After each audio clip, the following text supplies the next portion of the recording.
As some of you might know, James, Dom, Ross, Aaron, and I went on a tour back in October doing a show called Scribble Showdown. It was the first tour we've all been on, besides Aaron, because he didn't wait for us. The shows were all super fun, and we all enjoyed touring with each other a lot, and honestly, it was the most entertaining thing I've done in a while. But this video isn't about the shows. It's about the in-betweens. We had to perform in Boston, Brooklyn, Austin, San Francisco, Medford, Seattle, and Portland, all within 11 days.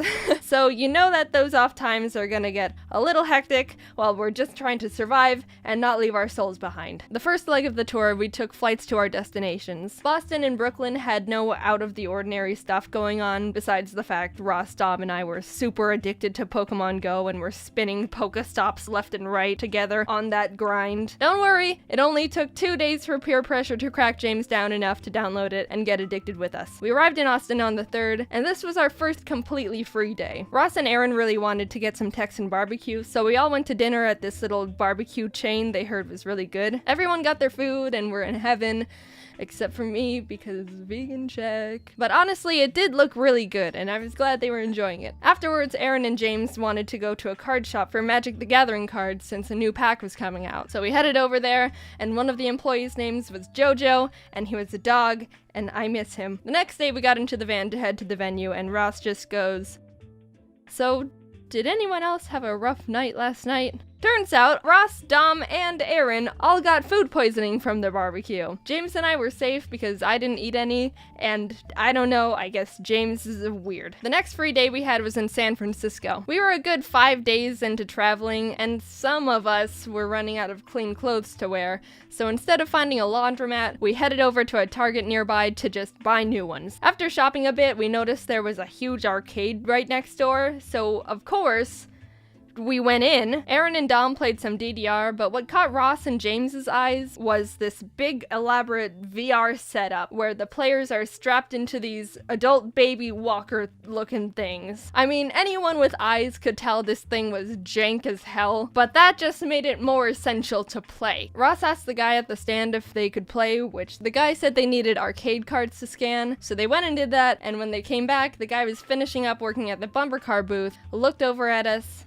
and just walked out of the arcade and left. Rude. We got another person over and Ross and James got set up, and I think this video explains the whole thing.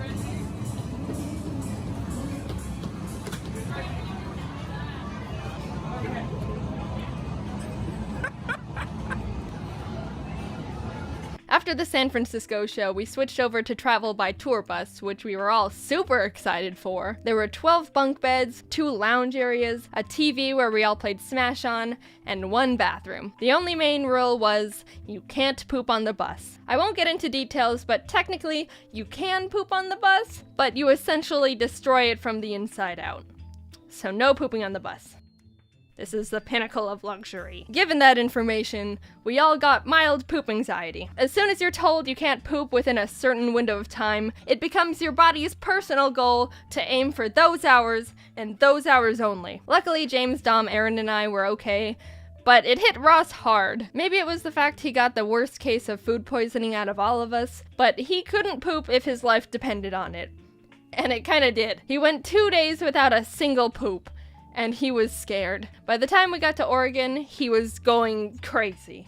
Guys, I've got to poop today. I don't know what I'm going to do. We all checked into the motel rooms our tour manager Matt booked for us to shower and finally do laundry, and had a bit of time to spare. So, as the friends we are, we decided to dedicate it to trying to help Ross poop. Aaron shared some poop exercises he said always helped him, and I pulled up this song on YouTube my friend showed me that was titled "Music That Makes You Poop." And with all variables combined, I think it was working.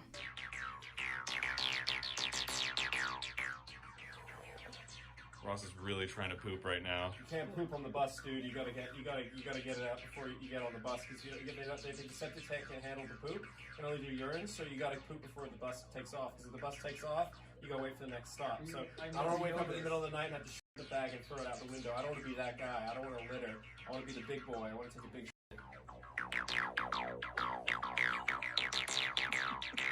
After that whole ordeal, Ross, Dom, James, and I went out to catch some Pokemon. Aaron stayed in the bus to build some magic decks, but the area we were parked in was a bit sketchy. The laundry room sink in the motel had a marijuana in it. So Ross found a knife and we held it while catching a bunch of shroomish. It was well worth it because James, Ross, and I all found shiny Pokemon at the exact same time.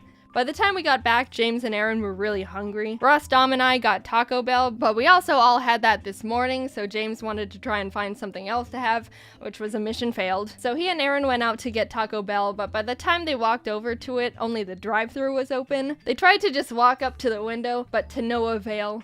They didn't have enough characteristics to pass as a car, so they had to turn to the only option they had. Call an Uber to go through the drive-thru in. It worked. So basically all of us had Taco Bell for breakfast, lunch, and dinner. We were living like kings over here. In Seattle, we got to the theater, and Matt reserved another room for us to shower in at the hotel next to the venue. I wanted to wash my face, and Ross wanted to freshen up, so as we were walking out to go to the room, Matt grabbed us and said, "Look, when you walk in, don't talk to the concierge or anything. Don't even look at anyone. Just go straight to the elevator and head up to the room." So we're like, okay. We walked in and did exactly what Matt said. Didn't talk to anyone, didn't even breathe in anyone's direction. No oxygen was stolen. Just went over to the elevator, pressed the button, and then out of nowhere, the manager pops out of a mystery door right next to us that we didn't even know was a door and goes, "What room are you going to?" Dude, he was like an NPC in a video game that teleports in front of you to prevent you from going out of bounds. Ross and I were stunned and just went, 601? And the manager goes, "You're not the person who booked that room. I've known every guest in their respective rooms in this hotel since 1975. You're not allowed in there. No visitor policy." What kind of hotel has a no visitor policy? It's a hotel. Visitors is their business. So we went back to Matt and explained what happened. One of the managers at the theater went over to talk to the manager in the hotel because the hotel owns the venue. But the thing that was really annoying to us was that we were the ones who were performing at the venue, which directly affects the amount of rooms they sell. I should give them some slack though. To their credit, they did tell us they'd let one more of us go into the room if we paid a fee of $80. But the theater was really nice to us and the Seattle audience was great. Before each show, we had a VIP Q&A section, so when we finished that, we have like an hour before the actual show, and during that one in-between hour, there's a Mewtwo raid in Pokemon Go, which doesn't happen too often. So you already know that Dom, Ross, James, and I were frothing at the mouth.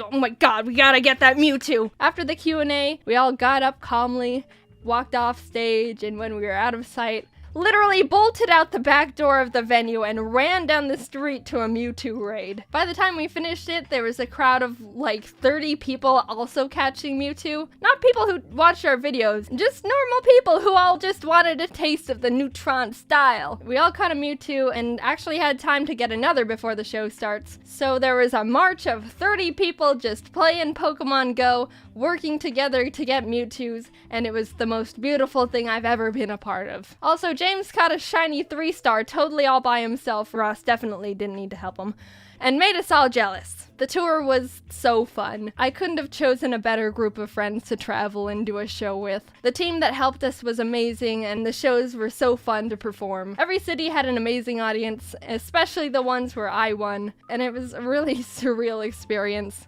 I really want to thank you for helping me get to this point, and I still can't believe I get to do this crazy, awesome stuff for a living. So now you might be saying, "Man, that sounded like a great tour. I'm sad I missed it." Well, this end card is the one for you because we're actually doing 2 more Scribble Showdown tours. In July, we're going to Phoenix, San Antonio, Kansas City, Minneapolis, Chicago, Cincinnati, and Toronto, Canada. Then in October, we're hitting Los Angeles, Orlando, Atlanta, Nashville, Washington, Brooklyn, and London in the UK. So if you're in the area, why not stop by and see the show? Get tickets at scribbleshowdown.com, and we hope to see you there. Also, I'm recording this on my phone because I don't have my microphone right now.